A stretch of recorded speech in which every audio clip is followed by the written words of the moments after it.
For 5 years, everyone believed Marcus Hale was the powerful one, the self-made billionaire. The man who built Hale Dynamics from a garage startup into a Fortune 500 empire. And Evelyn Hale? She was just lucky. Lucky he married her. Lucky he paid for everything. Lucky he tolerated her quiet presence beside him at black tie events. That's what people whispered. What no one ever asked was why a man who controlled boardrooms with a glance never seemed able to control his wife. Evelyn was calm, always calm. Even the night she discovered the affair, Evelyn wasn't snooping. She had come to Marcus's office to surprise him something warm, something normal. Homemade soup in a thermos. It's the kind of thing wives did for husbands who forgot to eat. The office door was half open, she heard laughter first. Not his sharp business laugh, but something softer, intimate. Then she saw them. Marcus and his head of marketing, Lauren Pierce. Lauren was sitting on the desk Evelyn had picked out herself. Marcus's hand rested on Lauren's waist like it belonged there.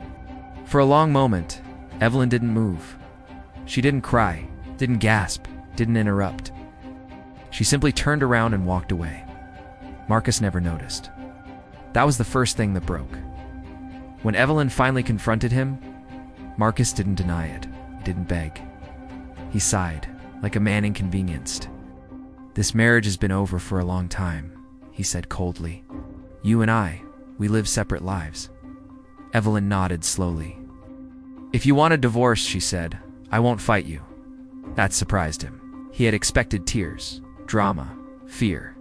Instead, she asked only one thing. "Let's do this cleanly." Marcus smirked. "Of course, I'll make sure you're comfortable." Comfortable, like a pet being rehomed. Marcus had married Evelyn 5 years earlier, without asking many questions. She wore simple clothes, never flaunted money, never talked about her family, when he asked once early on. She had smiled and said, "My family believes privacy is the greatest luxury." He liked that. What Marcus never knew, because he never cared to ask, was that Evelyn Ashford wasn't just anyone. She was the only daughter of William Ashford, a legendary investor whose private equity firm quietly owned controlling stakes in half the companies Marcus admired.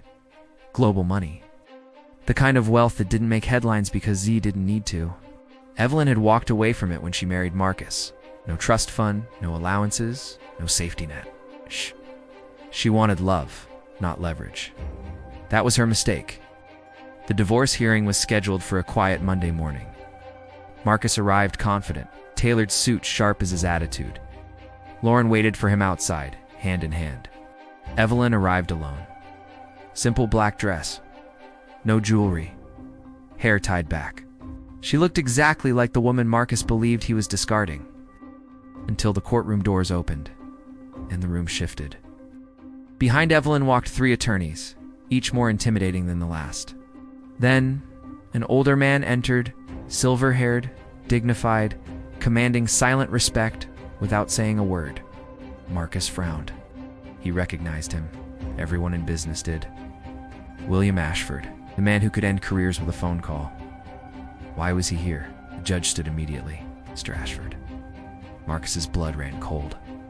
Evelyn took her seat. William Ashford sat beside her. The judge looked over his glasses. "Before we proceed, the court acknowledges the presence of the Ashford Group's legal counsel." Marcus's lawyer leaned toward him, whispering urgently. "Marcus, it's not good. What is this?" Marcus hissed. The judge turned to Evelyn. "Mrs. Hale, do you wish to proceed under your married name or your legal name?" "Evelyn." Evelyn lifted her eyes. "Evelyn Ashford," she said calmly. The courtroom murmured. Marcus froze. "Ashford? No, impossible." William Ashford placed a gentle hand over. "Evelyn's, my daughter," he said quietly, "has chosen dignity over spectacle. I suggest the same." Marcus felt like the floor had vanished. Everything changes. The divorce settlement flipped instantly. The prenuptial agreement Marcus had insisted on written to protect his assets was suddenly laughable. Evelyn had signed it without hesitation because she never wanted his money. Now, the truth surfaced. She hadn't married up. He had married blind. The judge ruled swiftly. Evelyn took nothing from Marcus. Not a dollar, not a share. She didn't need it. That hurt more than losing half his empire ever could. Outside the courthouse, paparazzi swarmed. Marcus ignored them. He chased Evelyn. Evelyn, wait. She stopped. Not angry, not emotional, just tired. I didn't know, he said, voice breaking. Why didn't you tell me? She looked at him, then really looked. Because I wanted to be loved without a balance sheet attached. Silence. I loved you, Marcus said desperately. I still do. Evelyn smiled sadly. No, Marcus. You loved feeling powerful next to someone you thought was small. Lauren stood frozen in the background. Marcus reached for Evelyn's hand. Step back. You cheated, she said softly. It's not because you lacked love, but because you lacked respect. Those words destroyed him. Then months, Hala Dynamics lost major investors. Quietly, strategically. Ashford companies didn't attack. They simply withdrew. Marcus watched his empire shrink, deal by deal. Evelyn? She took her seat on the Ashford Group's board. The press dubbed her the silent heiress. She never mentioned Marcus again. 1 year later, Marcus stood in a crowded hotel ballroom. Across the room, Evelyn laughed, confident, radiant, untouchable.